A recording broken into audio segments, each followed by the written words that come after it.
Welcome back to My Trauma's Chronic. I'm Iconic, where we explore the critical intersection of community, justice, and policing. Today, we have a compelling episode lined up for you today. Joining us is a distinguished guest whose dedication to reshaping policing and fostering equitable practices is truly inspiring. Noel Simmonds is at the forefront of the National Police Race Action Plan, WS4, Protection and Justice, working tirelessly to bridge gaps and promote fairness within our communities. Throughout this episode, we'll delve into Noel's journey, the transformative impact of WS4, and the ongoing efforts to build trust and transparency in policing. We'll uncover the strategies, challenges, and successes that define this pivotal initiative. Whether you're passionate about social justice, curious about the inner workings of law enforcement reform, or simply eager to learn, this episode promises deep insights and thought-provoking discussion. So grab yourself a cup of tea, settle in, and prepare to be informed and inspired. But before we begin, make sure you like, comment, subscribe, as this allows us to continue doing the work that we're doing and reach a wider audience. Without further ado, let's get started.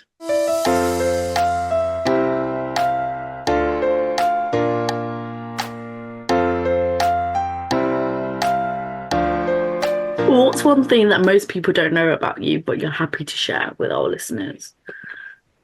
Oh, yeah. It's difficult because I don't think that I'm particularly well known. I tend to work behind the shadows, so I'd say that most people don't. That there's a lot that. But my presumption is that none of your listeners will likely know of me, let alone know me.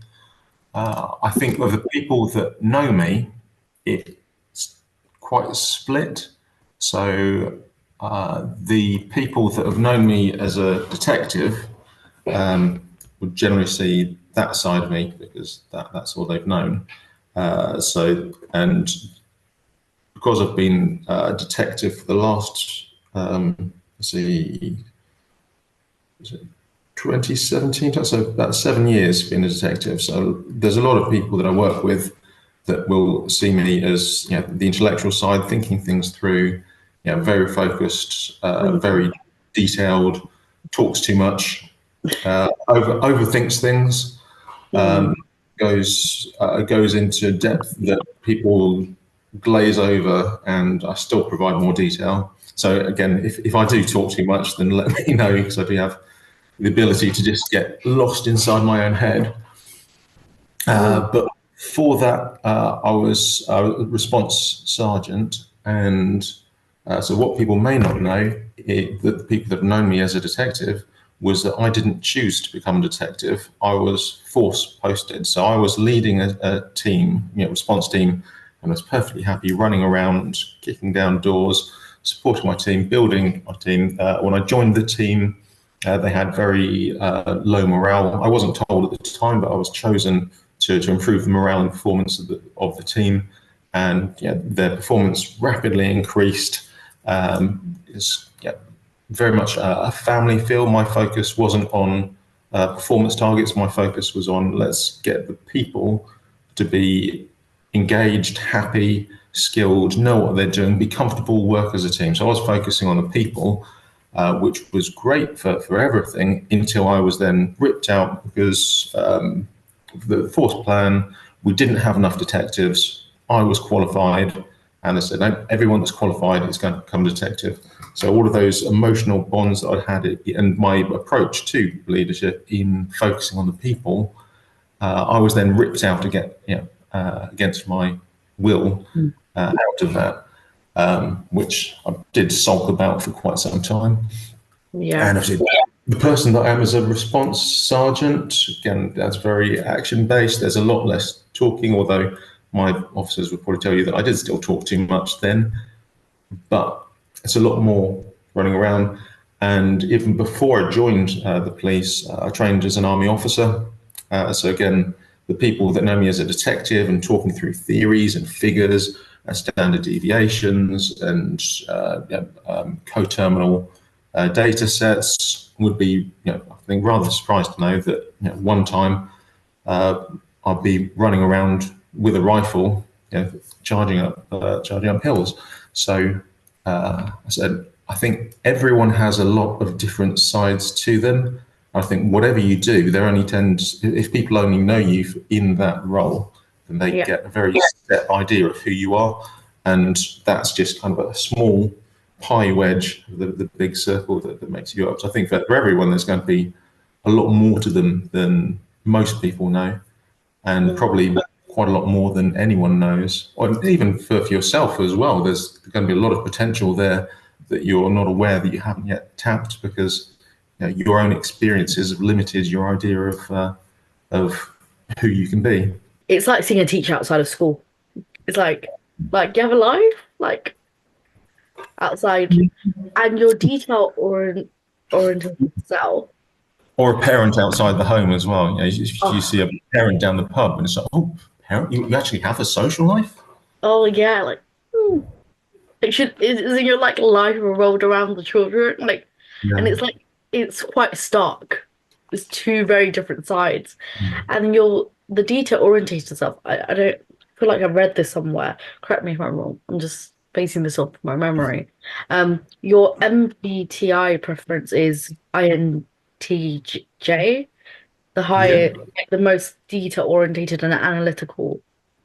Um, Yes, although I took the MBTI when I was in a detective role, and as people will say when they're administering the MBTI, how your brain processes and does depend upon what you're doing at the time. So, again, it'd be interesting. Actually, in a couple of weeks' time, I'm moving back to a response role, so it'd be interesting after a few weeks in a response role, see if I can take an MBTI again and see how much my preferences have changed. So my part of my brain profile is I tend to kind of spiderweb. I'll be thinking about 3 or 4 things at once in different directions, so I can sometimes not make any sense. But my cousin is a consultant neuropsychiatrist, specializes in recovery from traumatic brain injury. And she always talks about the incredible plasticity of the human brain. So you've got a huge amount of adaptive potential there. And people can turn around to you and say, oh, you're this type of person, you're that type of person. The brain always has that ability to actually mold and reshape and become different, adapt to the circumstances. So last time I was tested, I was INTJ. Whether I am now and whether I will be in a couple of weeks after sticking the, and honestly, I think the scariest thing is actually seeing if I can get some uniform that fits after 7 years. But yeah, that's certainly at the moment. Last I heard, at least, is INTJ, which said it can make it quite difficult to communicate, particularly for people that actually just want simple answers. Although from my perspective, I find that quite frustrating because, and particularly in policing, the simple answers are usually the wrong ones. yeah, it's a holistic approach that is needed, really, isn't it? And anything involving humans is complex. Mm, You've got an irony that people, and generally the public, have this perception that the response to criminality should be simple. It's just catch them, lock them up, throw away the key, shout at people, threaten them with prison visit schemes, try and scare the kids into don't do anything wrong, otherwise you'll go to prison. And they're completely ignoring the fact that humans are complex beings. And actually, there's things like, and the prison visit schemes, all the evidence has indicated that increases reoffending yeah. because the kids feel unvalued. So if you're not valued, why would you conform to society's ideals? Mm, And you only engage with a society if you're part of it. So if you're shunned, society actually stops having any kind of control over you. yeah. So it's just a lot more complex. And you have people, particularly, glad this isn't going out until after Purda, but people politically like those simple answers, even though Yeah. they're the ones. And certainly a lot of the things that have been proposed by various political parties over the last couple of weeks, particularly the harsher ones, I've had to really bite my tongue over because they are going, if they were enacted, then they would likely increase the harm that was caused by the problem because they are just completely wrong. But people like them because they sound as if they should work, because it's logical. Gee, if somebody's badly behaved, then yeah, being threatened with something, that'll stop the behaviour. No, people don't work like that. I know from like when I get distressed, I know if somebody is thinking that I'm going to do something, I'm like, well, you think I'm going to do it, then let me fucking show you that I'm going to do it. That's my, and I'm like, it's often, and with these like simple approaches, what they're getting is we're going to solve the surface problem. And it's like, okay, but what about everything underneath that? Mm. And I'm like, if you don't sort of think like the root causes, expect it to keep happening. And I feel like that, like, will like that humanness is just lost at times. And I'm like, it's like, for example, like, it just does have some revelers. Like, I think there was this prison, I think somewhere in London, where they now have like a neurodivergent like award, putting people with those neurodivergents. And I'm like, that's more of a holistic approach, like the people who are more trained and stuff like that. And there's so much that people don't realize. It's like going to the doctors.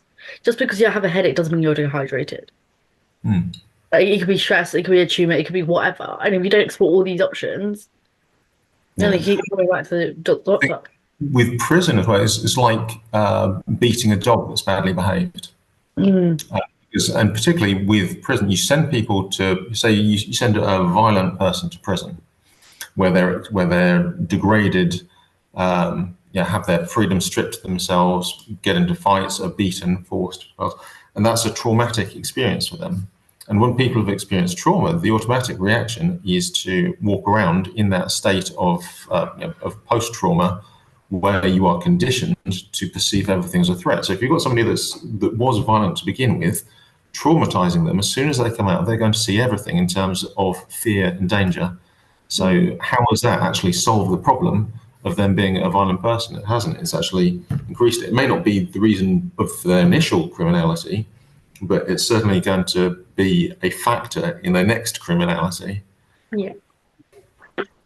Do you think, what do you think needs to be done? Like, there's things that, police officers and detectives or whomever works, whether in prisons or whatever, can do something. But at the end of the day, it's very much government orientated. Um, in It is. the, It isn't, because I think the government can tell the police what to do, but they have very limited control over how we do it. So one of the things a former boss of mine, a chief inspector at Sussex, has started doing is training frontline sergeants when they're reviewing body-worn videos. Everything's supervised, so their officers get involved in incident use force. The supervisor has to review the body-worn to see whether the use of force or stop search or everything else was lawful and in keeping with training, to provide feedback. What Alex's intervention has done is training them that rather than just looking at was it lawful, look at it from a procedural justice perspective. Was it properly explained? Was respect shown? Was it made? Was it clear that whoever they would have been, it's the circumstances, the reasons to suspect that they had a knife or whatever on that were the reasons for the stop, rather than anything about them personally. And that's, the government has set out the laws and the guidelines on who we can stop, what we can search for, and those bits and pieces. But actually showing somebody respect as a person, there's no, you can't really legislate for that. And that's something that, even when we're doing our duties, if you do it right, then it has a completely different impact to using it as an oppressive weapon. yeah. And the very basis for stop, I know that I think the intervention was about use of force, but for stop and search was actually brought in to reduce people being arrested, because you can arrest somebody on suspicion that they're carrying a blade or drugs, and the legal requirements to arrest somebody are actually very similar to the legal requirements to search somebody, but officers don't explain that. So a lot of the talks that I've done on how you can look at improving public perceptions with stop searches, actually explain to people that these are the reasons why we think you might be carrying this thing. If you are, that could go on and cause somebody harm. I have a responsibility to prevent that harm because I know that there's grounds to suspect. If you've got a knife on you and I don't take it away, then somebody gets stabbed later on. That's my responsibility. That's my fault. I could be wrong because, again, this is only grounds to suspect because whoever told me might have been wrong. So rather than arrest you, what I propose to do, search you. So that way, if you don't have it, you can be on your way sooner rather than later. And if you do have it, we can discuss what we need to do later on, but that knife will be coming with me and it won't be causing harm to somebody else. And that as an explanation, rather than the whole, I know you're wrong, and that changes that whole from, it's not about you, it's about my responsibilities as an officer. So it then reduces the trauma because it doesn't feel to the person as if they're being targeted. I say those bits aren't legislated for, so we can still be doing exactly the same thing, but doing it in a way that causes a lot less harm.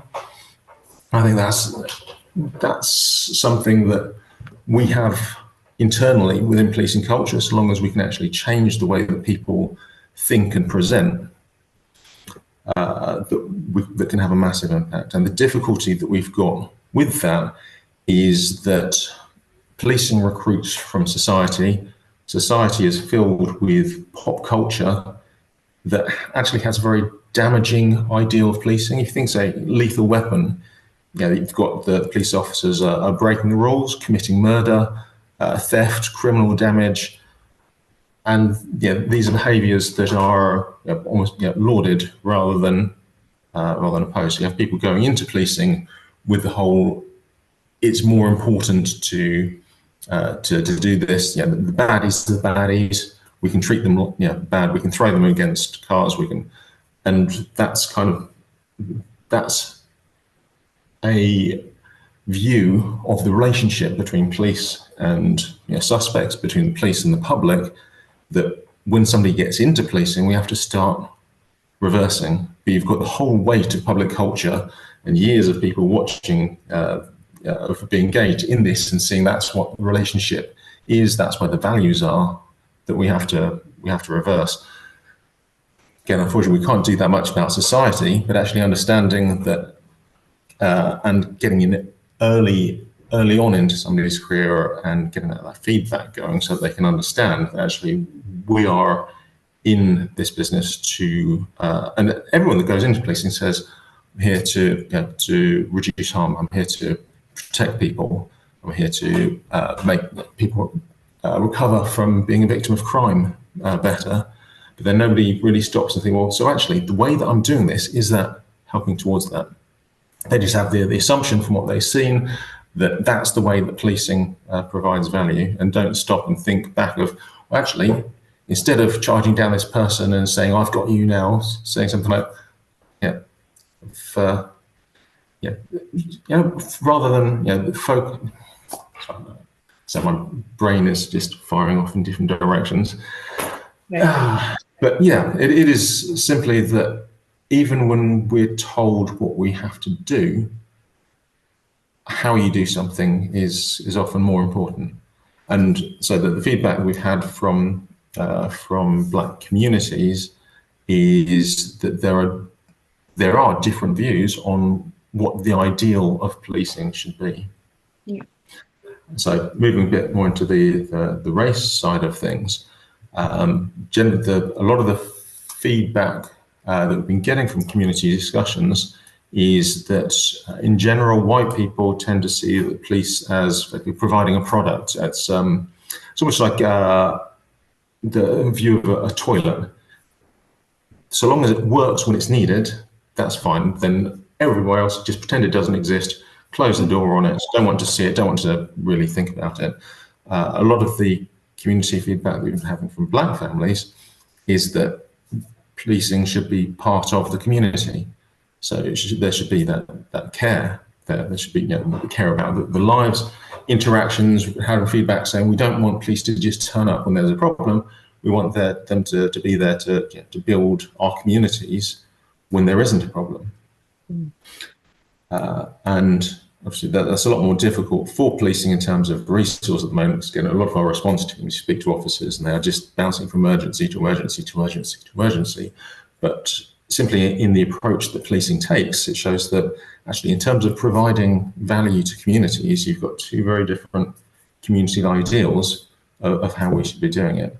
And I think is kind of the underlying thing throughout the race action plan, is that actually a lot of our assumptions about what policing is, where it provides value, and what value actually is, are based on a single social stereotype, an ideal of what policing should be. And that's that underlying mindset, I think, and challenging that and learning about those differences of opinion can then inform changes in how we do things. And I think it's kind of almost necessary for the continued existence of policing, because society, as communication has grown, has become a lot more fragmented. It's a lot more complex than it used to be, or certainly than it used to be perceived as. And realistically, that's only going to continue as time goes on.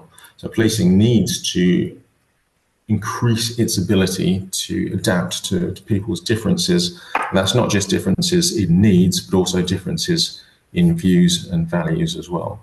As currently, we've got a whole load of areas that we're measuring in terms of performance that aren't necessarily even aligned to what our communities want. So in particular, one of the things that policing was criticised because the proportion of black missing people that are found by police is lower than the proportion of white missing people that are found by police. There's some complexities kind of tied into that. I looked into it, and a lot of the cases that are recorded by police as found by police are simply when people have phoned up and said to the police, "I want to go home now, can you give me a lift?" Which isn't really the same as actually finding somebody. And a lot of the time, black missing people don't do that, which isn't particularly surprising considering that the low levels of trust and confidence in police. Why would you actually involve the police? Whereas a lot of the young white missing people, hey, free taxi service. But missing people themselves, the research into it found that missing people, firstly, don't like being called missing people. They know exactly where they are. Second one is that the police diving into things, going out, finding them, potentially taking them home against their will, they see that as negative. That's an oppression, and really, it's not necessary sometimes. All policing really should be involved in is making sure that person is safe. So we're being measured for something that the people that are subject to the policing actions on that view as being oppressive. So why is that even something that we are measuring on? Because there are differences in the reasons why people go missing. We don't. I think there's that need to adapt to it, because some of the people that are missing are at risk, and we do need to find them and bring them back to a place of safety, and others aren't. But we need to adapt even how we identify what outcomes are good. And so for domestic abuse, another example, the evidence from America, Lawrence Sherman did a randomized control study on use of arrest in domestic abuse cases. Did a follow-up 23 years later, looking at mortality rates for the victims, and found that the traditional policing approach of arresting and going down the formal route generally caused more harm than not arresting. It's around 9% increase in mortality rate overall, but that was 90-odd% for black people. So we know that the traditional policing approach to things is causing more harm to black people than to people who aren't black.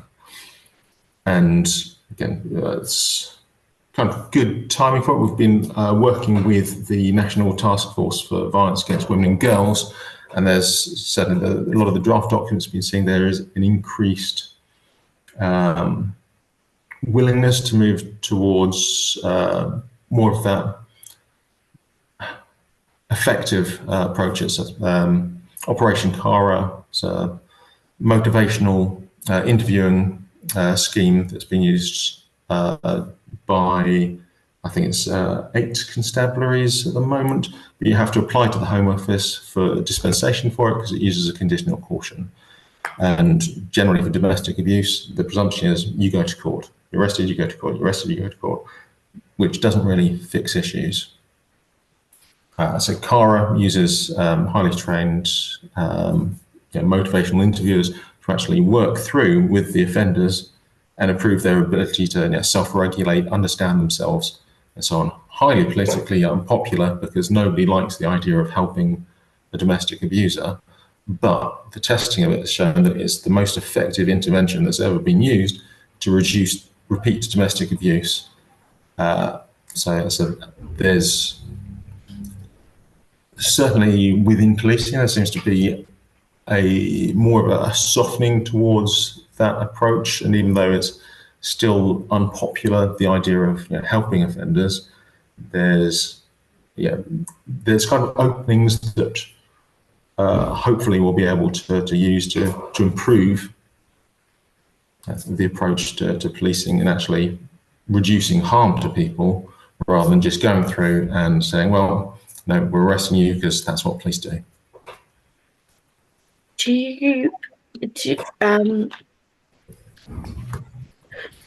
What from your national police race action plan, how does that tie in with what you're doing right now?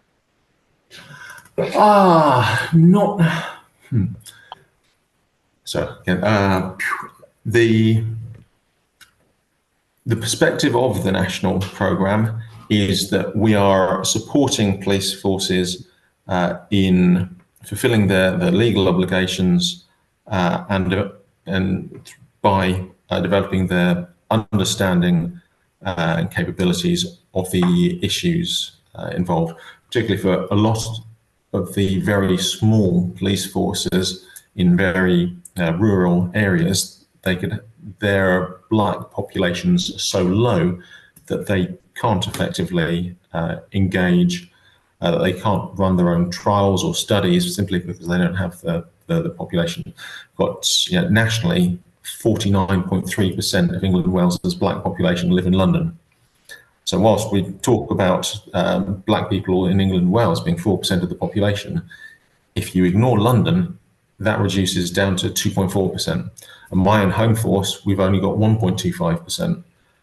So again, the numbers are really low, so it's a lot easier to develop and understand an accurate understanding from a national perspective. So we're providing the guide and support. When I talk about the legal obligations, it's section 149 of the Equality Act 2010 creates a legal obligation on every public sector organisation to have due regard to the need to improve equality of opportunity across protected characteristics. And of course, race is one of those protected characteristics. So where there are disadvantages for one race or another, there is a legal obligation on the police to fully consider that disadvantage and factor in what we can do to try and reduce that disadvantage. So our view is that race action plan, and to use a very unpopular and publicly twisted term, the woke approach of being aware to injustices and disparities and everything else, that has actually been a legal obligation on policing for the last 13 years. And it's one that we've never really properly got to grips with. So again, College of Policing and other bodies have been working at improving the ability of police forces in doing equality impact assessments. And so the Metropolitan Police has a lot of its equality impact assessments online, and they're actually really detailed assessments. It shows that they're actually putting quite a lot of thought and work into assessing and developing their policies and processes to reduce the impact of disparities. But one of the issues is, and it's both an issue and an opportunity, and I'll go into a bit more in a moment, that currently the National Police Race Action Plan was set up by police. It has no government funding. My attachment from Sussex Police effectively means Sussex Police are paying my wages. They're not getting any kind of money back for it, for me to work on a national team. So they're effectively giving money away for nothing back. It is the national team that's receiving the benefit. There's no statutory framework for it, so the national team cannot direct police forces to do anything. So all we can do is engage, inspire, explain, support, develop, discuss. We can't force anyone to do so. So a simple example of that is that currently there's a very low recording of victim ethnicity in police records. That has a massive impact on our ability to actually map out what crime types, what locations, what themes and else mostly affect Black people. So we've been working with police forces a couple of months ago around a data and disparity event. We showcased some works at Avon and Somerset. Have done some incredible work on improving the ethnicity recording of victims. Showcased them, had question and answer sessions. It was more than half of the police forces in the country attended that workshop that we ran. But the same issue has also been raised by Her Majesty's Inspectorate of Constabulary, who set out a line to all the police forces saying you must improve your recording of victim ethnicity, and if you don't, we're going to bring in legislation to force you to do it. That's not an option that we've got. So we've got HMIC FRS having the same issue with us, and they've got the muscle that if police forces don't do something, then they can be compelled to do it. And I think the inability to force forces means that we're reliant on people actually being committed.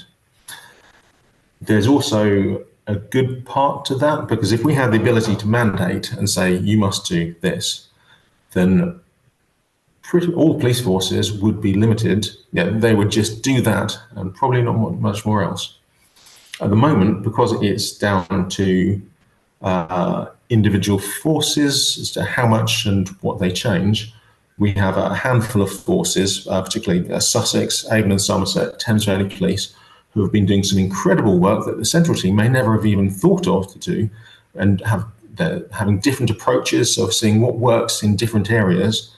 And that helps to accelerate our understanding of what is effective and what's not. So if you've got a central team just saying, do it this way, you have no diversity of approach, you have no understanding of how you can actually improve your approaches. So at the moment, we've got a handful of forces doing incredible work in different directions. Most of forces then kind of piggybacking on their coattail, on the work that these forces have done. And some forces that have effectively openly declared, some openly and some just not turning up to events, that they have no intention of being involved in such wokery. So from a national perspective, I can understand the desire to want to have the ability to force police forces and say, you have to do this. But personally, I think you tend to get a lot better engagement and work from people that are doing it because they believe it's the right thing to do, rather than people that are doing it because they're being forced to do it. Again, in terms of the approach, it's the same as about developing children, about improving the behaviour of people that have been engaged in criminal acts, mandating, directing, punishing, rest of it, you're never going to get the same level of quality. So the ideal, from my perspective, is from the ideal outcome from the way that we've currently got it, is we have those forces who become shining examples, the other forces get embarrassed by how much better those forces are doing, and then start to redress their behaviour. As I say, if we did have that statutory capability, then there is a possibility that all forces would just do what they've been told to do and nothing else. And we would lose that drive, that enthusiasm, and those innovations that the different forces have already brought about. So there's opportunities and drawbacks. So, and at the moment, well, what we have is what we have. We can't currently, we don't currently have the ability to mandate anything. So we're making the best of not having that ability and encouraging, linking, engaging, and taking that style of leadership. Part of this, the other isn't an option. I have a question. You don't have to answer this question. Are you neurodivergent? I would say yes, but again, the term is one of those aspects that I think realistically society is neurodivergent, because even when you have a group that, or a cluster that is termed typical, then there will still be differences within that. So again, divergent, neurodivergent and neurotypical are what I would say Foucault would term a discursive boundary. So it's not as if there's a clear line that, one side or the other. There's, it's an array. I know full well that the way that I think about things is different to the people around me, whether that's that I need to surround myself with different people. So the last time I tested my IQ, it came, I think it was 147.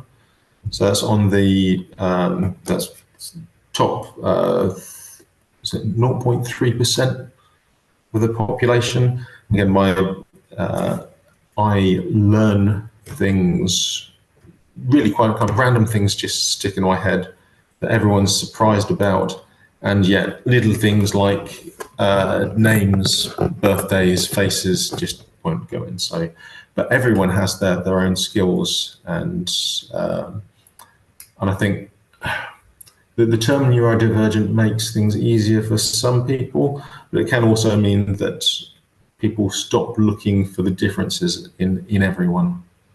And it's with again with the police approach to race. If we just have, say, a different approach for black people to white people, well, not all black people are the same. You can have a black person that actually our typical approach to white people would be more effective for. I think the bigger labels are more useful when it comes to large numbers of people. If you have the ability to tailor your response to a person, then I think that's always going to be a much better approach. And certainly at the moment, with my rank merely being a sergeant, I rarely have more than 10 officers that I'll need to deal with, so I can learn how each individual thinks, acts, feels, values, and so on. If you get further up the chain, you become a chief constable and you're responsible for thousands of people, then again, tailoring to individual differences is going to be a lot more difficult. And I think that's where the labels and generalizations can make it easier for you to make things better in general. But as Margaret Atwood pointed out, better isn't always better for everyone. Better often involves being worse for some people. Yeah.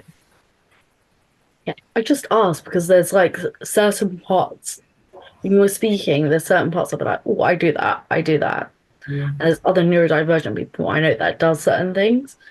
So yeah.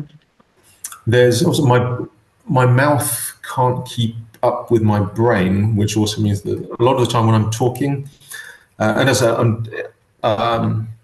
when I was a kid, I would watch the news with teletext on, newspapers in front of me and a book to the side, and I'd be dipping between because my brain naturally wants to have 3 or 4 different things running at the same time, which also means that when I'm talking, then my brain will also have a couple other things that it's thinking about at the same time. So sometimes my mouth will run out of things to say, and my brain will, and that thought trail will kind of ebbed off a while back, because my mouth hasn't been able to catch up. And suddenly my brain's going, oh, so what do I talk about now? I've actually forgotten what it was that I was talking about, because and again, when I was growing up, the term neurodivergent didn't exist. So I was just the kid that got hyper excited about having massive streams of information coming in. So yeah, and yeah, I think yeah, and I think I've probably said it a couple of times already. I think I know that I am different, but everyone's different in some way. So it comes down to what differences you notice and what differences you kind of shrug off or slide under your radar. So we're gonna go into the roles of like community and policing. You briefly mentioned that. Why, like, you got feedback from, um, minority minor, minority ethnic groups saying they prefer police to show up, not when there's a problem, but just to, get involved with the community. But in your perspective, as someone who works for police, why is community engagement essential to effective policing? I think so just several threads going off there. The first one is that even the Peelian principles that were written up by Charles Reith in the 1950s, not written by Robert Peel, contrary to most people's opinion. The Peelian principle stated that the police are the public and the public are the police. The police officers are simply the ones whose full-time job is to fulfill the duties that are incumbent on everyone. Yeah. And in terms of policing actually being successful, we are reliant on good people. We're reliant on the curtain twitchers to call in when there's an issue. We're reliant on witnesses to give statements so that we can prove things at court. And we're reliant on those same witnesses turning up at court as well. And all of those things, as well as the curtain twitchers calling in to let police know when something is going on, also information, intelligence, all of our biggest operations, smashing people, smuggling, organised crime that are coercing women into prostitution, those all come down to intelligence. And the vast majority of that intelligence comes from the public. Without public support, without community support, the effectiveness of policing just goes away. So in order for policing to have any value, we need to have the communities on board. Second part that flips through that is that, again, studies have shown that using the argument of efficiency is actually puts off people from minoritized ethnicities. Now, further we focus on it being the right thing to do because we care about communities, which again is true. People join policing to make things better for people. We just get used to talking about things in performance management speak. So we'll talk about efficiency, we'll talk about return on investments, turn about costs. But at the end of the day, all of our efficiency talk is about how effective policing is at helping people. And as a simple example, I was a neighbourhood officer covering Shoreham, and there was a deprived area in there where policing wasn't particularly popular, and went out because one of our known regular suspects taken his girlfriend and started slamming her head into the side of a car. And when I was doing house to house for it, one of the witnesses described it sounded like he was kicking the door with a football boot on. It was that hard. It was slamming her face into the car. And the witness hadn't called the police, even though there'd previously been a special constable. So at some point, they'd been fully supportive of policing, and that had just disappeared over time. And we only got the call when she had staggered back, a couple of miles back home with shattered cheekbone and blood running down her face. Plenty of people saw that going on, and none of them called the police. We might have been able to get there in time before the injuries got so bad.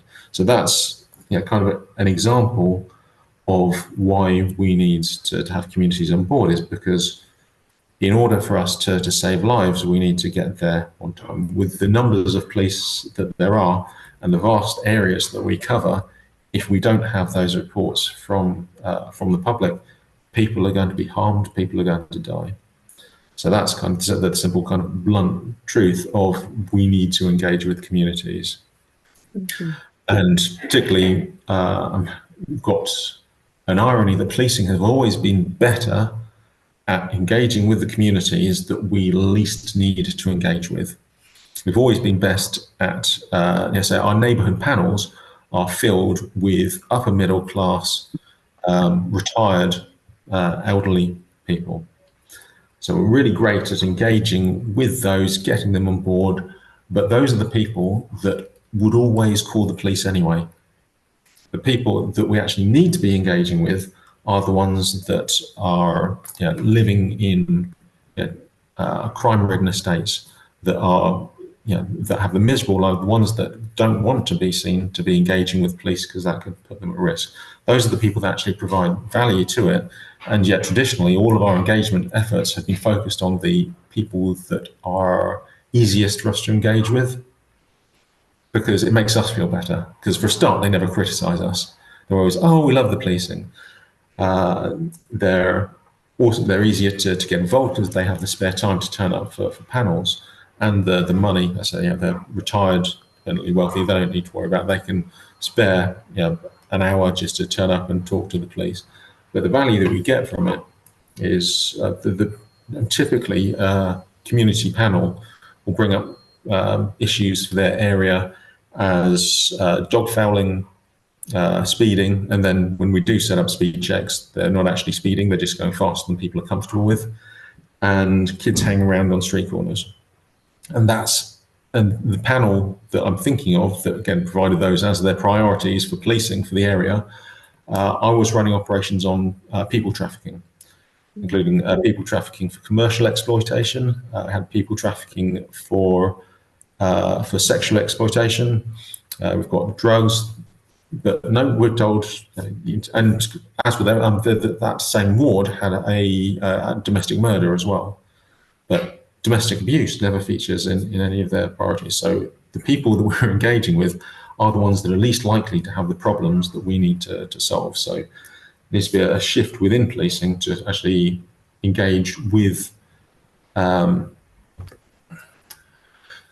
I think there's a term of less heard, but I know that the term isn't particularly liked because, again, it's passive.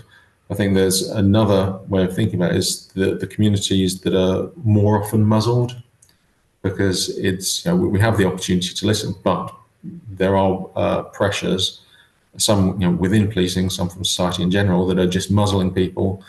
So that it's not that they don't have the ability to speak and be heard, but they're being stopped from doing so. And again, those are the communities that will provide the most benefit for policing, because they're most likely to be able to tell us who the bad people are, what's going on, and help us to prevent harm before it happens.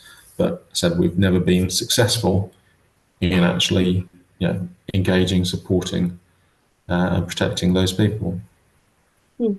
How do you approach building relationships with communities that have historically had strained relationships with law enforcement?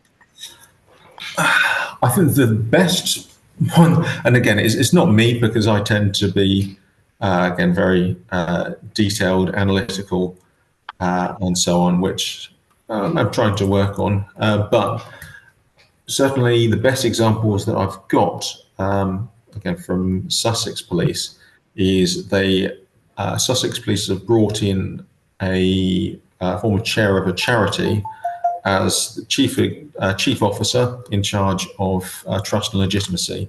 So she's coming from outside. She's now working within Sussex Police, but she came from outside policing. She's winner of Asian Women of the Year award, and she has a knack for being able to get people to engage. So again, that's getting the right person who can build individual relationships to then draw people in. And she's had people drawn in to support Sussex Police who have openly described being traumatised by police generally, and in some cases specifically by Sussex Police. So, and I think there's a general trend when things come to trust. When an organisation is not trusted, the only way initially to build trust is on that human one-to-one personal relationship. And I see the same with say victims of fraud when I was a detective, that when you're traumatized in that way, it's very difficult to trust somebody that you don't know. And even as the detective investigating the case, a lot of the time I only built trust with them when I'd caught the suspect, and sometimes caught and convicted, because people's trust, it's so difficult to trust when that trust has been betrayed in the past. How long does shift work, or does it differ? The shifts. Yeah, the shifts. As a detective, they're generally 8 or 9 hour shifts. They'll be earlys, lates, nights. On response, depending upon the model, there are some shift patterns that you could have a rostered 12-hour shift, and then if something happens towards the end of that shift, and that could turn into 15, 16 hours as a shift. Imagine looking forward to go home, and then you're like, yeah. And when I was on those shifts, in particular, there'd be ones like, say, if you worked a long early shift, so there was a 7 till 5 shift. At the time, I was working at a station that was quite far away from home, and there was bad traffic. So if I got off on time, then I would get home in time, because my kids were really young at the time, then I'd get home about the time to at least kiss them goodnight. And if I finished late, that was it. I wouldn't see the kids in the entire day, because I'd be leaving at like 5:30 in the morning before they got up, and any kind of overtime, and they'd be gone. So, and particularly with a long shift like that, especially you're aiming at that end, you're thinking I might be able to, and then it's no. It's just, how old are your children now? You don't really ask. 17 and 13. Oh no, 13 tomorrow. Oh, interesting. Different from what I imagined. Very different from what I imagined. Imagine you to have like at most like an 8-year-old and like another one that's younger. Well, does that mean you're quite old? a few people tell me that. Yeah, I'm very old. Oh, okay. But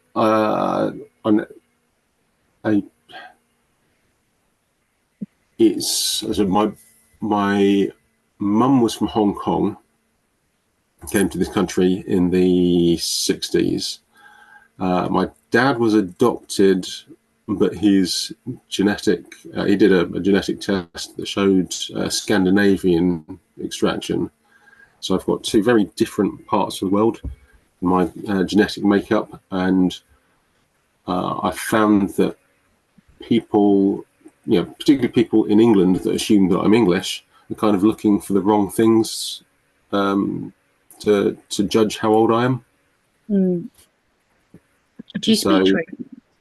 Sorry? Do you speak No, I speak a couple of words, which are mostly just the things that my mum dropped in for Chinese New Year. Kung He Fai Choi, and my brother, who married a Chinese girl, has taught me all kinds of swear words because he thinks that's funny. But yeah, generally, I grew up near Reading. It's kind of it's relatively multicultural, but in an integrative way. So everyone largely ignores backgrounds, enjoys the different flavors of food, and just gets on with things. So when I was growing up, there were little bits and pieces. So my mum would have Chinese sausages and rice. My favourite comfort dish when I was a kid was Chinese sausages and rice. It's just plain Chinese sausages chopped up, cooked with rice. If I was lucky, then my mum might put some egg through and have this Chinese sausages and egg rice. So I think it's different in that way because none of my I think that there's one shop in Reading, but my mum started an import-export with Hong Kong. So we had foods that others wouldn't have. But it was all kind of an echo of a culture, if you know what I mean. So I wasn't raised Chinese. There are aspects, and so looking back and looking at the way that I think about and do things, there are certain ways of thinking that are more stereotypically Chinese. If we look at things like politics and rationality and the way that, say, I'll go into an argument at work on law and criminology, and I'll be arguing for statistics. Obviously, focusing on numbers is kind of a stereotypically Asian approach, whereas a lot of the more stereotypically English arguments will be focusing on individual cases and emotion, but that's one case. You can't base a whole strategy on one case. And yet, so a lot of the ways that I think, and until recently when I started studying things like culturally endorsed leadership theory, I would just look at certain leaders that would get not elected and also promoted within organizations, and I'd be like, but why? They don't know what they're doing.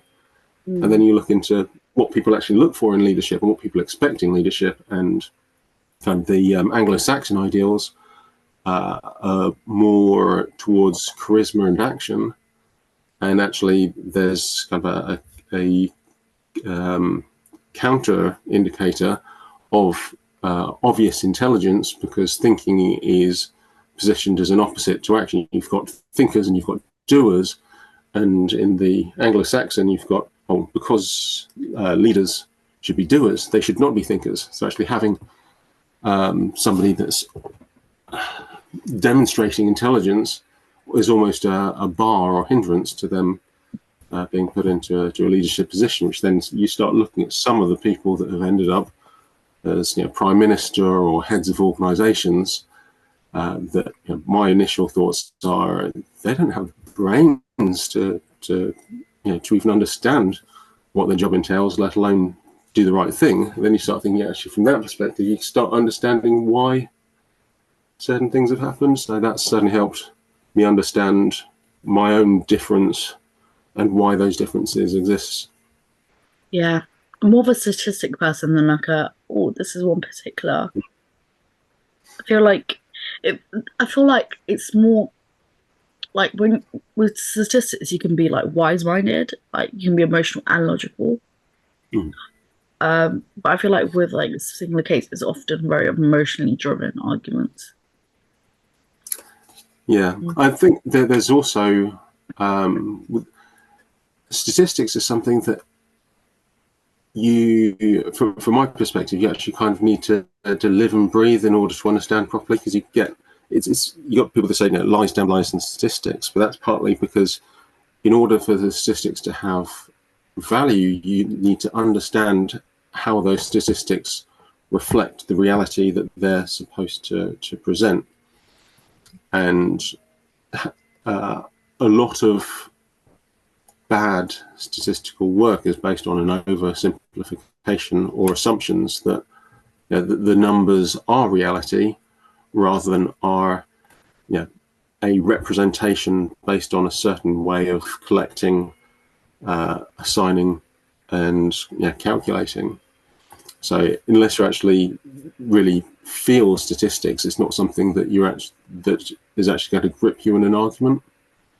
So part of that is down to simply your valuing and understanding and feeling for maths itself, rather than just simply whether you trust people or facts.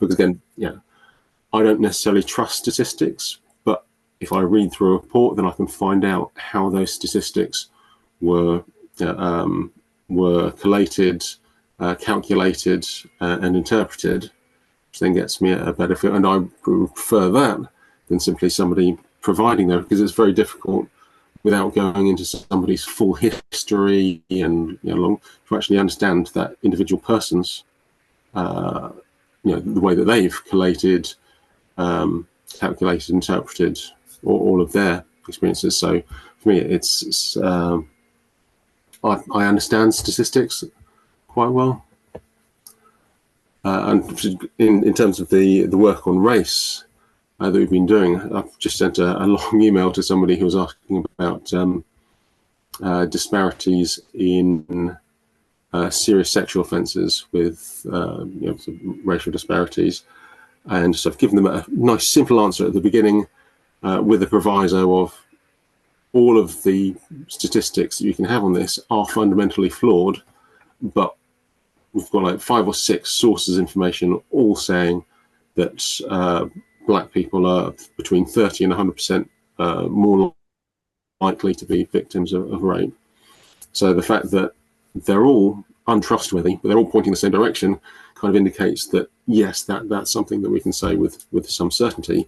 And then there was several pages of, and these are all the flaws you've got throughout it. We've got the crime survey for England and Wales assumes kind of a bell curve distribution of populations, whereas we know the black populations are clustered, got 49.3% in London, only 1% in rural areas. We've got much higher prevalence in the most deprived, lower super output areas in terms of population. We've got the fact that when you come to police recorded data, that police recorded ethnicity is not compatible with census ethnicity, but we calculate the disproportionality by dividing the police recorded data by the census data, but they're not compatible. And that varies between areas. So you've got, so for officer recorded black in Sussex is actually around twice the proportion nationally. Officer defined black would be around about 6% of the population, whereas census black is 4% of the population. In Sussex, black is 1.25% of the census population, but it's around 2.5%, but officer-defined black is around 2.5%, so you've got twice as many. So you've got that huge variance in what difference simply having the census as the denominator makes. And as I said, you get through all of that complexity, you can still come back to a simple answer of, yeah, we're pretty sure that black people are more likely to be victim of rape, but exactly how much we don't. So study 2009 said that attempt rape is 38% higher in urban areas than rural areas. So with black people clustering in urban areas, so how much of the increased prevalence of rape victimization is because they're black, and how much is because they're living in cities? So I can still say, it's a short paragraph with a whole, taking into account all of the information available, it is highly likely that black people are more likely to be victim of rape. But here's an idea of how complex it is to even think about how much of that is down to them being black, how much of it is down to issues with the way that we record and so on. So until you actually start understanding massive numbers going into it, and yet newspapers will underpin with one or two simple statistics, and as if that tells the whole picture, and it never does. Because, so you really need to bury yourself in statistics to actually understand, because a single statistic will never actually give you an idea of a human reality, because humans are complex. They exist in 5 dimensions, or it's not something that can be conveyed by a single metric. I feel like language, or like simplicity, is just like, I feel like the simplicity, people want information quick, easy, and simplified. But then it's like you're only going to get part of your question answered, and it's like, this is not to do with race, but this is to do with like sex, gender. Is if you look at the school teacher who groomed and exploited 2 schoolboys, the way that the BBC would portrays it as, oh, she just had sex with them, not as if like they're underage, and there's, the underage, she's, groomed them and exploited them, and she's coerced them into this. And it's just like, but what if it was a man? Would it be portrayed the same way? Like, it would be like, oh, evil, did this. And I feel like that I feel like simple information is easier to grab people's attention. And then they're going to use, when they go into conversations with other people, they're going to use that argument or use that thing. But I'm like, not understanding the full context. I feel like people just dive in complete. Sorry. I think it's something that I've thought a lot within policing, is that in order for us to do something, it needs to be, and for a leader to set directions for the actions to be effective, it needs to be simplified to a point that people can actually get their instructions, go out and do it. So you need to present things simply, which then means that you need to have your ideal would be to have a leader that was intelligent enough to actually understand all the variables and still be able to condense that down into something that's simple in terms of product and direction. And so within, say, the National Race Action Plan, it provides comfort to me that the head of it is Dr. Alison Hadari, because she has a doctorate, and not in a Dr. Pepper kind of way, or even in a bachelor's degree in medicine, and studied as a general practitioner, as in genuinely, whilst working as a police officer, she gained her doctorate. So I have a feeling that she can understand complexity, and the fact that she's got promoted indicates that she can distill down to create simple directions to people. But there's also a large number of people that get through presenting things simply that I think don't actually understand the complexity. So you've got people providing simple answers without, and those simple answers aren't because they've understood all the complexity and have decided that actually in this situation, despite the complexity, the best course of action overall is for us to do this. They've just gone straight to a simple answer through a simple understanding. And you've got so the police chief that was recently sacked for lying about involvement in the Falklands. I saw lots of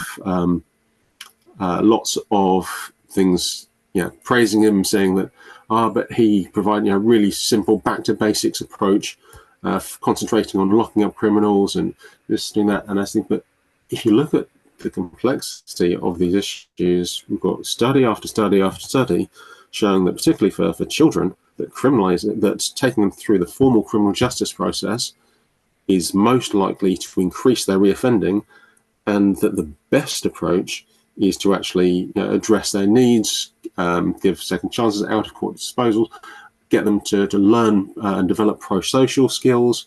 So whilst those populist approaches that he gave may be genuinely popular because everyone loves the idea of let's just lock them up, throw they keep people safe. It also demonstrates a lack of understanding of the basic effectiveness of those approaches. So again, you get the people into high positions by presenting simple answers, but those simple answers, see what I mean? So again, as you're saying with things like neurodiversity and with gender, I was on a intersectionality working group, and it always just tied itself into knots, because when you start looking at intersectionality, it starts, it increases the quanta of complexity, because you'll start with sex, and then when you start with the intersectionality of sex and race, then you've got like 6 times more than just looking at sex itself, and then you start into neurodiversity, and you can be looking at hundreds of categories. And there's a whole, actually we don't have the skill, knowledge, or time or resources to even look into that level of intersectionality, so that it's a lot simpler just to condense down into oversimplified categories, because once you get down to and particularly when you're trying to produce strategies and tactics and force policies and so on, if you start going into that level of complexity, then you will never get anything done. So there's always that conflict between needing the complexity to actually understand what's going on, but also needing to be able to present the solutions simply in order to get things done. I feel like often when it's like simple, it's like these simple solutions, like building on what you're saying, these simple solutions, they're like a very it's like any approach to do with humans needs to be a multifaceted approach. It's like I feel like often people, they're very much short-term thinkers.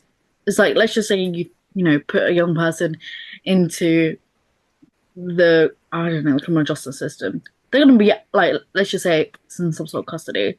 They're going to be out in like a few months, a few years, depending on what it is. And then it's like, okay, they're back out. They met new people who are who did similar things to them, or it could be worse. And then they're like, that sounds good. That sounds interesting. Let me try it out.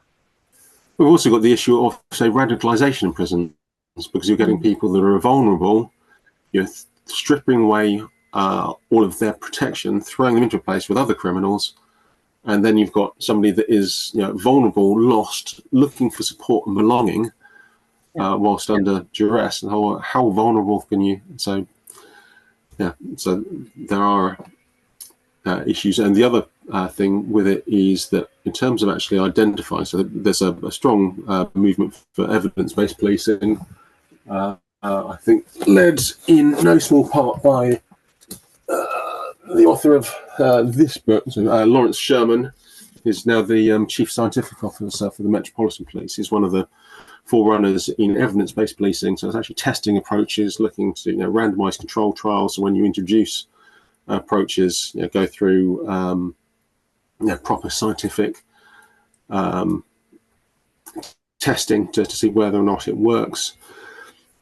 The problem with that is that it tends to show on average, and it depends upon how you split things down. So, as I said, that a huge amount of the evidence shows that on average, taking children through the out of court disposal route is the best way to reduce criminality. There was a crime series that I was where did it why I got an award for my work on it. There was a series of violence against children committed by children, and when I was reading through it again with the prime offender, they'd gone through that route of, it's children, we need to give them second chances, we need to keep it out of the courts and so on. But when I was reading through what he was doing, his behavior was focused on and consistently focused on humiliation. There's a it felt to me that there was an underlying sadism running through it, that this wasn't a kid acting out, it was a deliberate and deep-rooted need to use power to humiliate and degrade people. And that's not something that's ever been tested in terms of children and out-of-court disposals. And my feeling, as with, say, domestic abuse, once you've got somebody whose focus is on actually degrading, that it's not somebody that's just lashing out and reacting to circumstances, then it's not something that's going to work itself out.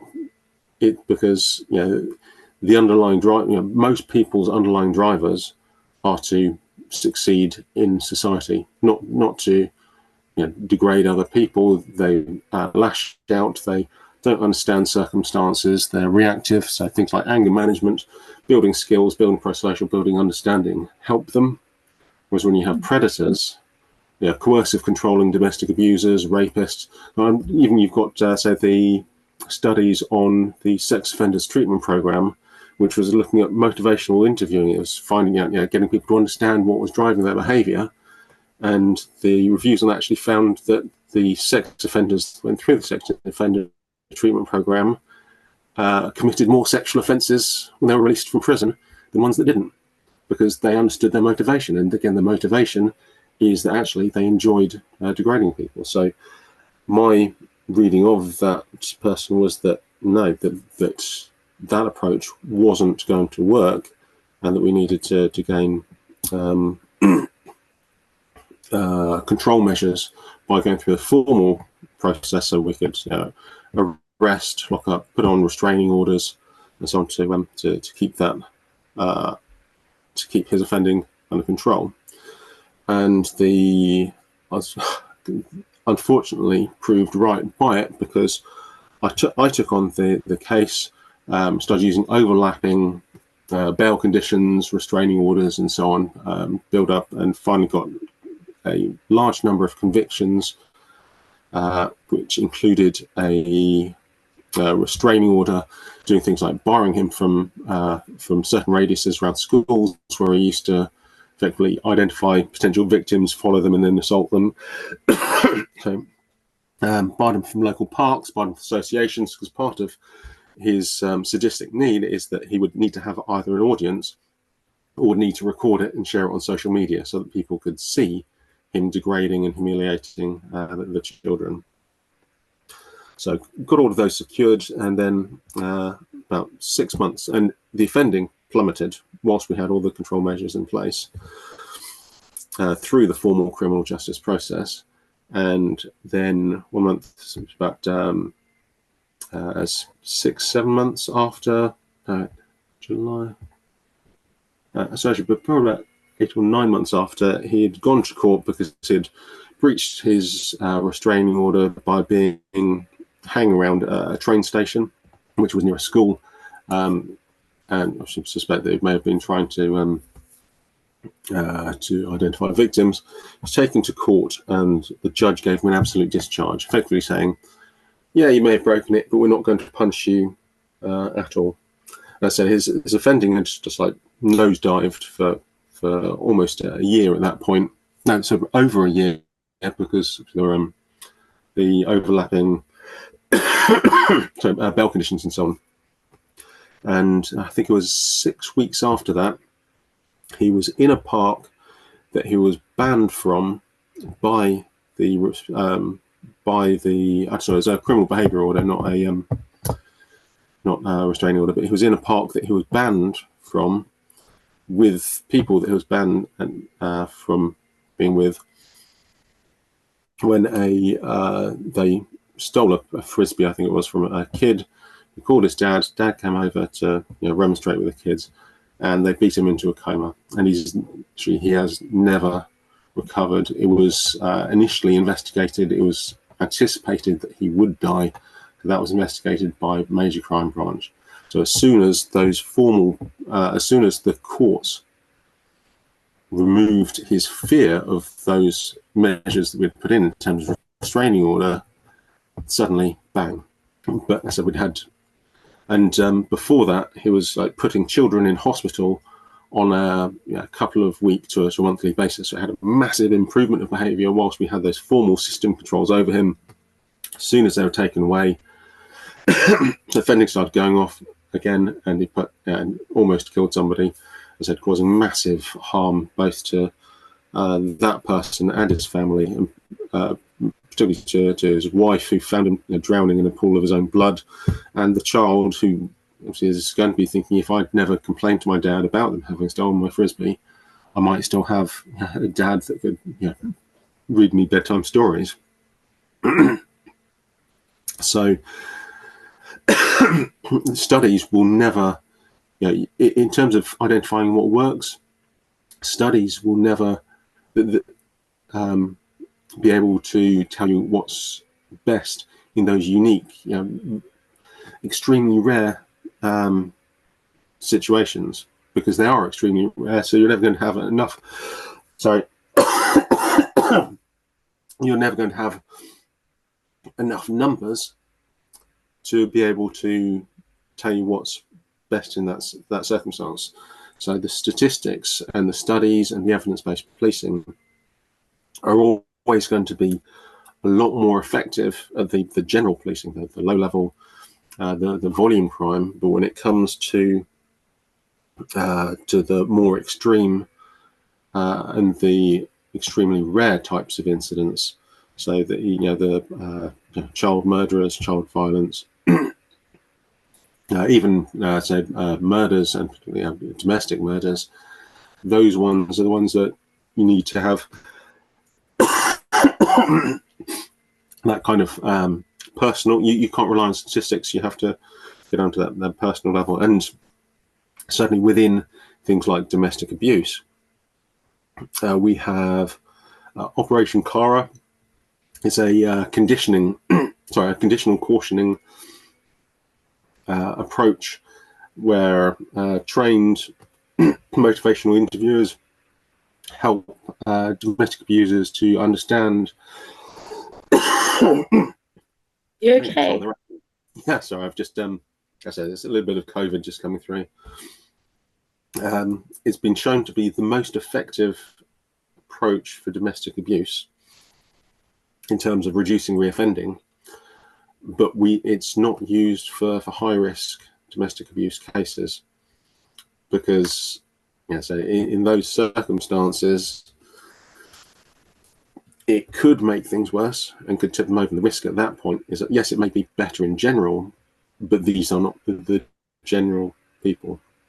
So it's not recommended for coercive control, which, as I said, ties into that whole psychological difference between the domestic abuse that's down to anger management, down to low social skills, down to those things that you can actually improve, but genuinely, they are a good person that is motivated to do good things but doesn't have the skills, ability, background, or is living under traumas or else that needs to be resolved for them to achieve their goals of being a good person. There are people there who actually underlying motivations are to humiliate, degrade, and cause harm.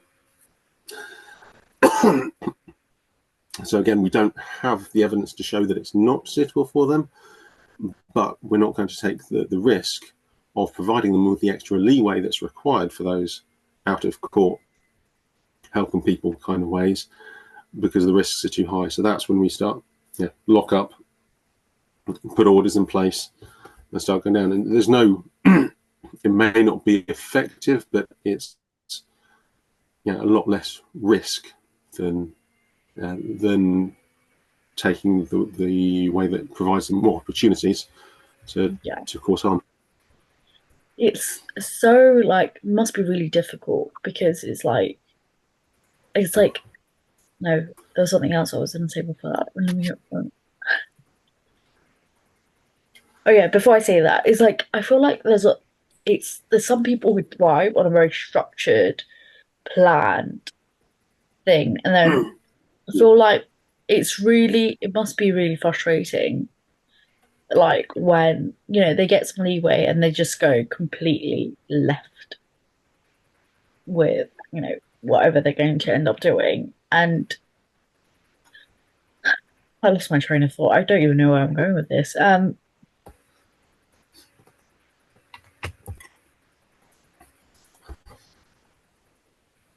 Yeah, I think, as you said last time, our brains seem to work quite similar. You have lots of different threads going off at the same Yeah, time. there's so much in it. It's trying to like organize them Mm. is the difficult. Yeah. Yeah, I agree with the like it's important to recognize the different motivations behind like criminal behavior work. Mm. And maybe because it's like it's different when it's coming from a place of distress. Like maybe I should phrase that differently. Like when if somebody's distressed and they end up doing something, emotionally distressed or they're in Mm. crisis, and then they just go out of their way to hurt someone. Yeah, I'm Um, probably going to mess up the terminology, but you've got to say the difference between a limbic brain reaction. So it's going back to that. So yeah, difference between a reaction and a considered action. mm, Nothing else you consider. I mean, mm. and from the studies say that the peak criminality Do you want some water? coincide with brain development. So Mm, it's the development of the prefrontal cortex and the ability of people to actually control themselves. And particularly for men, it tends to be really quite late. I think it's up to around 25, 26 years old yeah. before men's prefrontal cortex, obviously, women's brains do tend to be more evolved than men's and develop at an earlier age.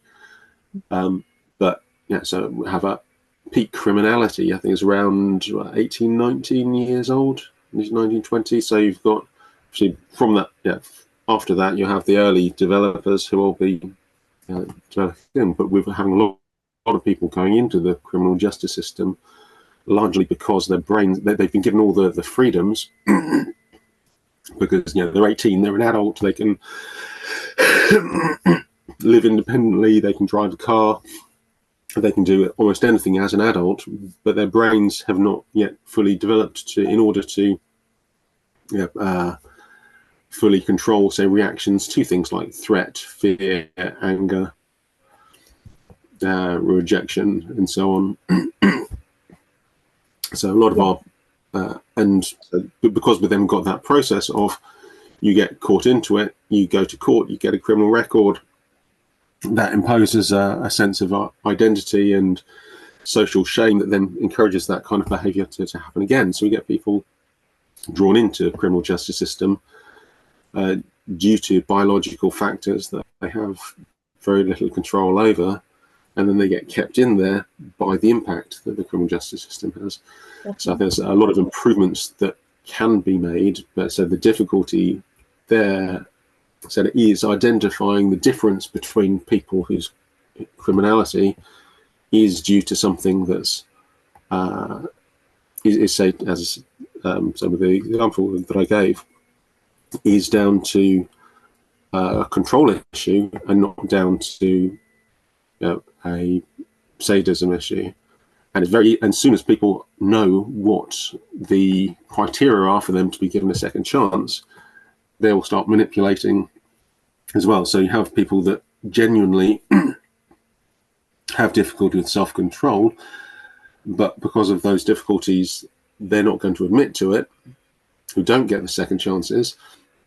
And you'll have cold, calculated, manipulating people who are doing it for out of sadism, out of a desire to dominate, manipulate, humiliate, and so on, who will try and manipulate the situations by saying the right answers to make people think that their actions are down to lack of self-control, and then giving them the second chances provides them with a second opportunity to cause harm again.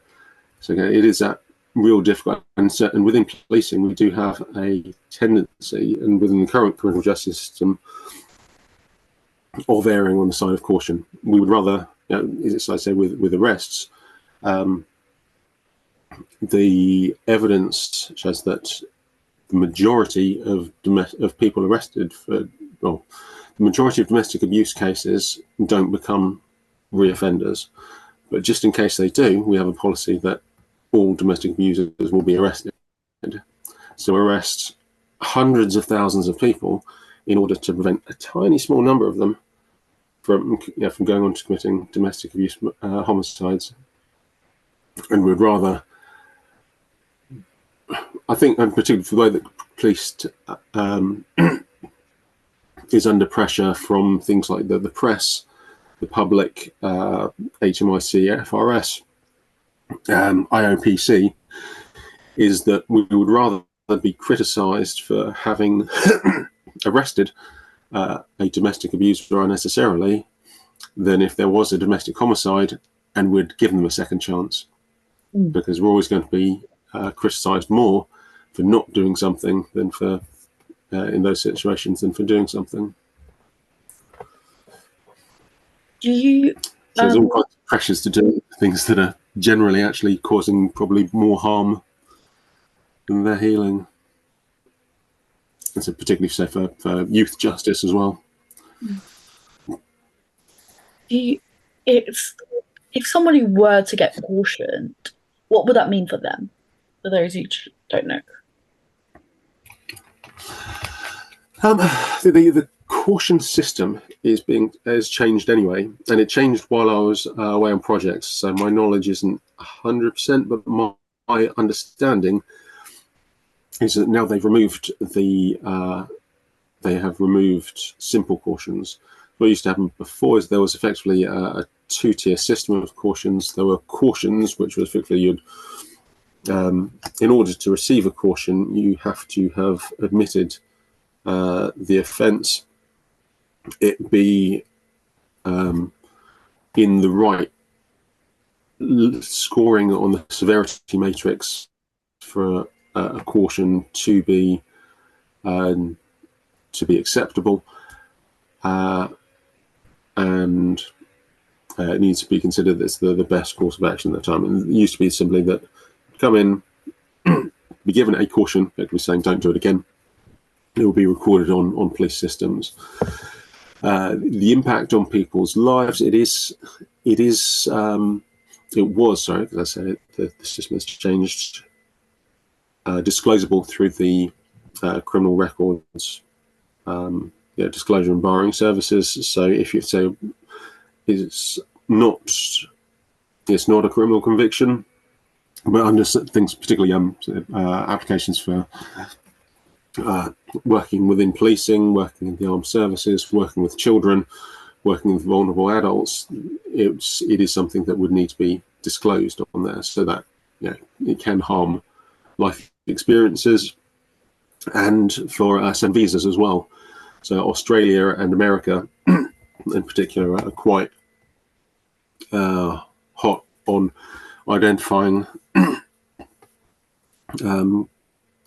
criminal behaviour on people that can impact whether they will give you a visa to enter the country. So it can impact on future life prospects in terms of getting employment overseas, and also in terms of getting holidays overseas as well. So may never be able to visit Disneyland.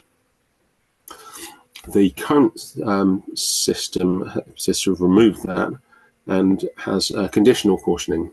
Part of the reasoning for that is that having an outcome that doesn't actually cause people to reflect or change their behaviour, if it effectively just rules a line under it, says, here's a warning, don't do it again, then you've not done anything to address any underlying behaviour. So under the conditional cautioning, an action is set for the person to complete before it can be closed off.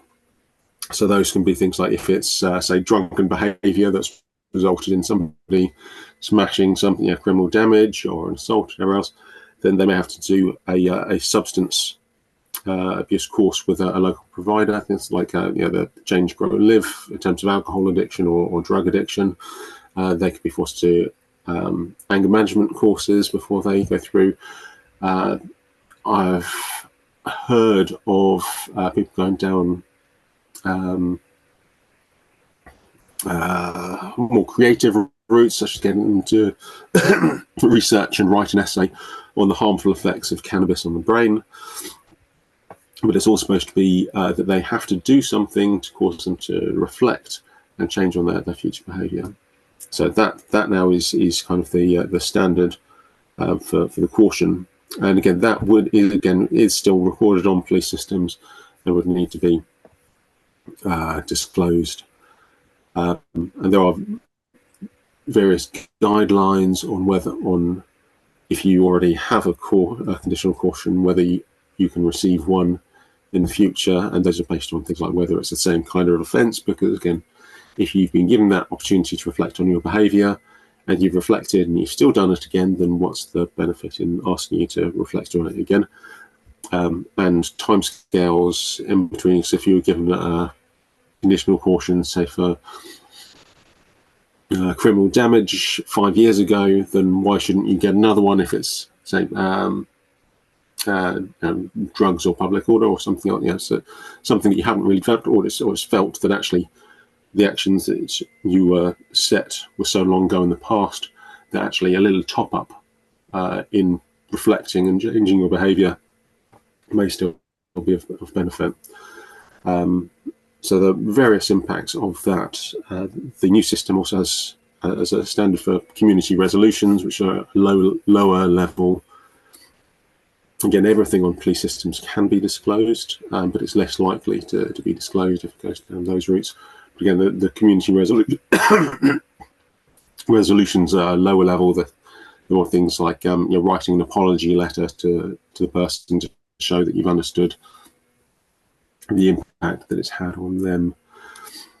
But currently, there are only 2 out-of-court disposals that are permissible for if a person hasn't admitted the offence, which is something that was raised by David Smith in his 1997 review of race in the criminal justice system. And David Lammy's, he's now the Foreign Commonwealth FCDA. What is the DA? And yeah, so development. Yeah, his report on race in the criminal justice system again said that black people are less likely to make admissions in an interview, which prevents them from getting out of court disposals. So out of court resolutions, they're called now, rather than disposals. And that forces them down into the formal criminal justice route, which then gives them criminal records, which again, convicted at court is not just, say, policing, working with children, working with adults that they have to be disclosed to. It would be generally to employers who would need to start disclosing convictions at court. So they have a much higher impact once you get to court. The only disposals that are used that don't require admissions to be made are an outcome called Outcome 22, which is sending somebody on a diversionary course with and then closing it as no further action, and deferred prosecutions, which is effectively a case where you say to somebody, we have enough evidence that we could take you to court. You haven't admitted the offence, so normally we would be prosecuting you for this. However, if you complete this course and there's no further offending from you within the next 6 months, then we will close the offence down. Both of those are politically unpopular because police forces are measured on their detection rates, and those outcomes are classed as unsolved crimes because they've not been given a caution and they've not been found guilty at court. So whilst there's a lot of evidence saying that those outcomes are beneficial, and there's lots of theory to indicate that they could be of greater benefits to creating racial equality within the criminal justice system, they're unpopular because they make the use of them makes police forces look less effective, and the people at the top, when they're being held to account, they don't look at individual cases, they look at those statistics.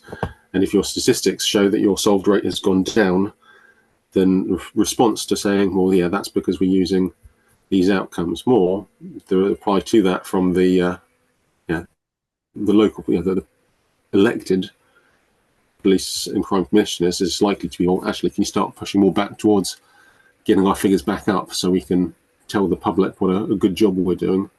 Because if we go to the public and saying our detection rates are falling, then that's because it's not going to sound as good as our detection rates are still as high as they always were. So again, there are better ways to do things, but there are complications in trying to get them to become a reality. So just have some concluding questions. Looking back on our conversation, this one and the last one, what's the most important takeaway or message you want people listening to remember?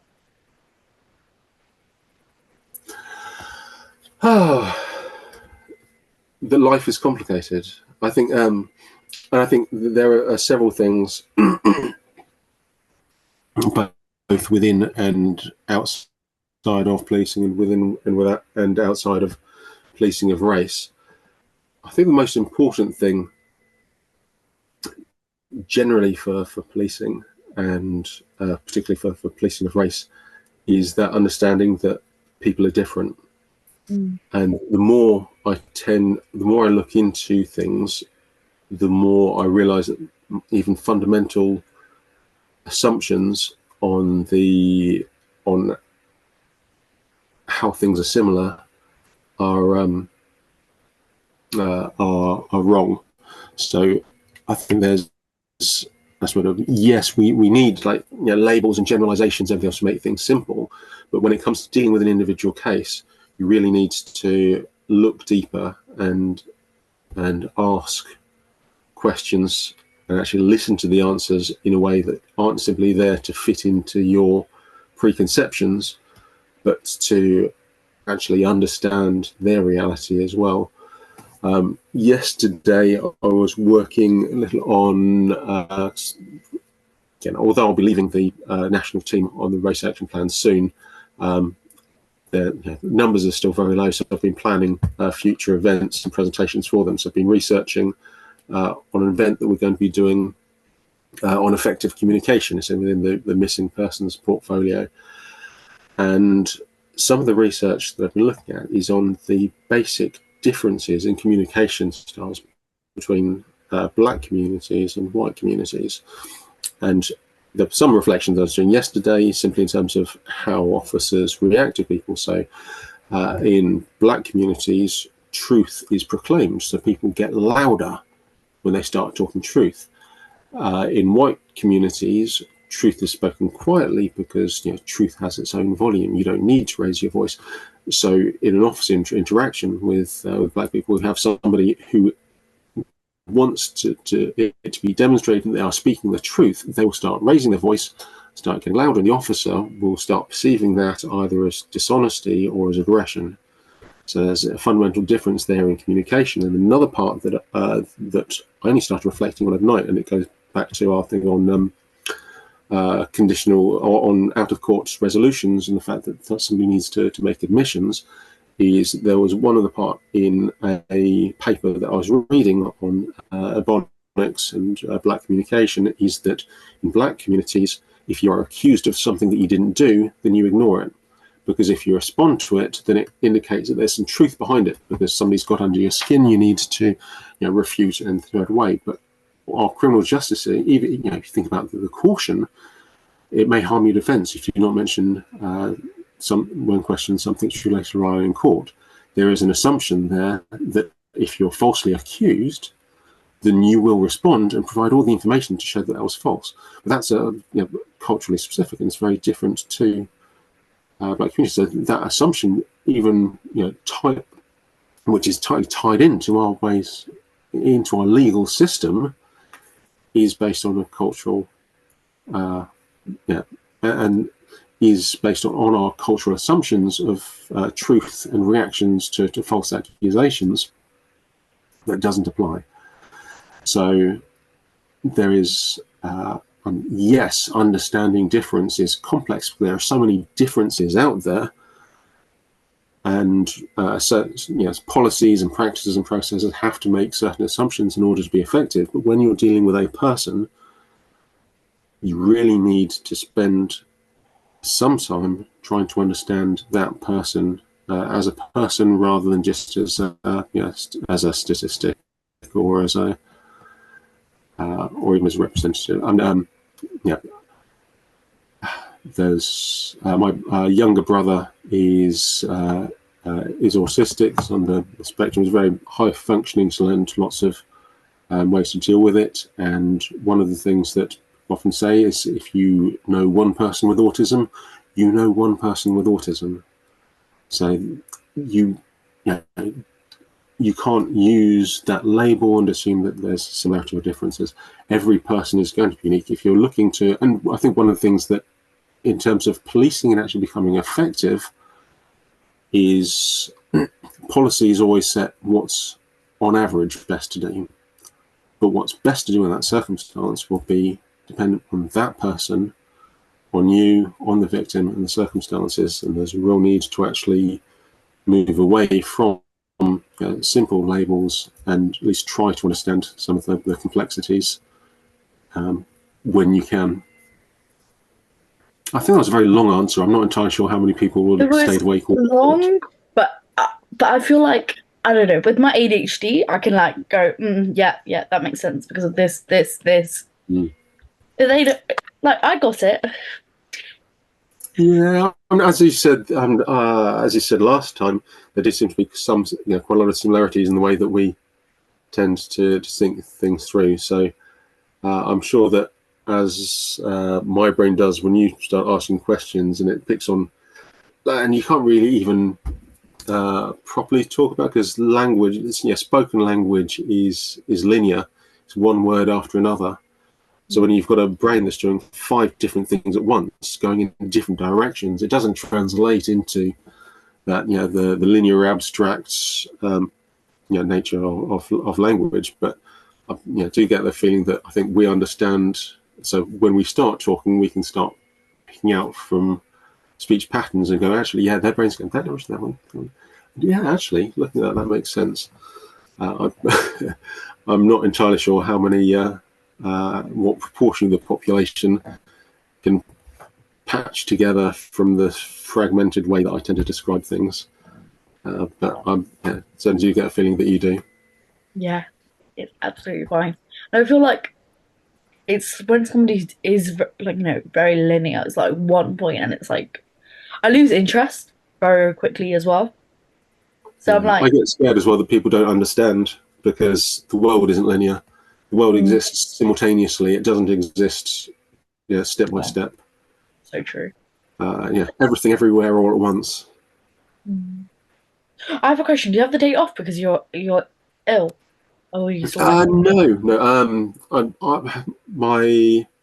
Again, I will miss her. My boss Grace has effectively offered me to have the day off, but I was initially on the race action plan for 3 months.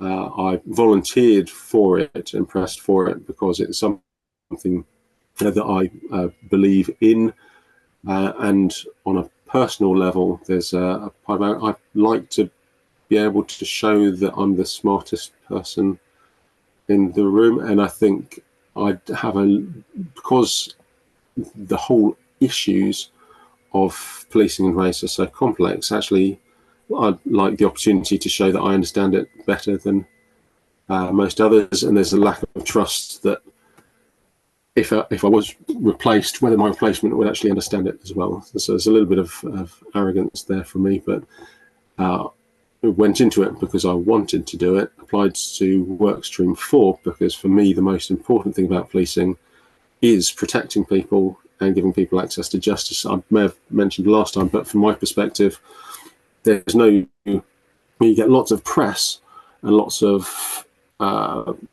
people in power talking about whether policing is representative of its communities. And for me, that makes no sense because, as I said, Sussex, 1.25% of our population are census black. If we had parity, if Sussex police had parity with our population, if if you have a black victim of crime, that's still a 98.75% chance the person that turned up to take their report wouldn't be black. What actual difference will it make to black people if we're at 0.5% of our workforce being black or 1%? It's, it still makes no practical issue there. So I'm very much focused on the workstream for protection justice. So I wanted to be here. My extension is only till the end of the week, so I would rather, while I can work, I would rather make sure that I've got everything that I can to help workstream 4 up and done before I leave, and then probably sneakily try and fit in a few lunch hours getting stuff done for Grace. I think when people talk about the national team, it sounds big, and people are like, oh, it's the national police team. In terms of working specifically on the protection and access to justice for black people, the only people currently on the national team are myself and Grace. So she's offered to give me the time off, but there's so much resting on her shoulders that I would rather eliminate. From a personal perspective as well, if I'm going to be feeling ill, I might as well be working. It's not as if if I take the day off, I'll be moping in bed. I'm not going to be out golfing or enjoying the weather or whatever. So in terms of personal satisfaction, I'd rather be getting stuff done. And in terms of practical benefit of taking the day off, as I can't really see that I would, when you're feeling ill, you don't get much done anyway. So, and I'm sure that there'll be plenty of time overnight to rest. I've got some leave coming up in a couple of weeks' time, so I'll go back to my force. I've got a week back on where I'll be trying to find out all the new processes since I was last a team leader. And then I go away a couple of weeks. Sorry? Are you excited to go back? Yeah, I'm going back to response, which will be my first time in uniform for 7.5 years. I spent the last 7.5 years as a detective. Response as a sergeant, I loved, because at the end of the day, you handed over everything to somebody else to deal with. So when on your time off, you actually got to switch off. As a detective, you know that whatever you haven't dealt with, chances are that's still going to be there when you get back. So you're always thinking about work. Even on your time off, you're thinking about, okay, so how can I deal with that when I get back? There's no point in doing that when you're on response, because when you get back, it'll be, oh, there's something else. So let's go and deal with it. It's never the same thing. So I'm kind of enjoying the massive reduction in this feeling of personal responsibility. There's lots of challenges. My entire team has less length of service added together than I have. I believe it's 6 probationers and 1 person that's on maternity leave. So none of my team for the entire area have more than 2 years experience in policing, and most of that will have been spent at training school. So there's a huge opportunity there for me to make big differences in how they look at policing, because they're very early in there. There's not enough time for them to develop bad habits. So I've got that, wow, I could make a huge impact on this team.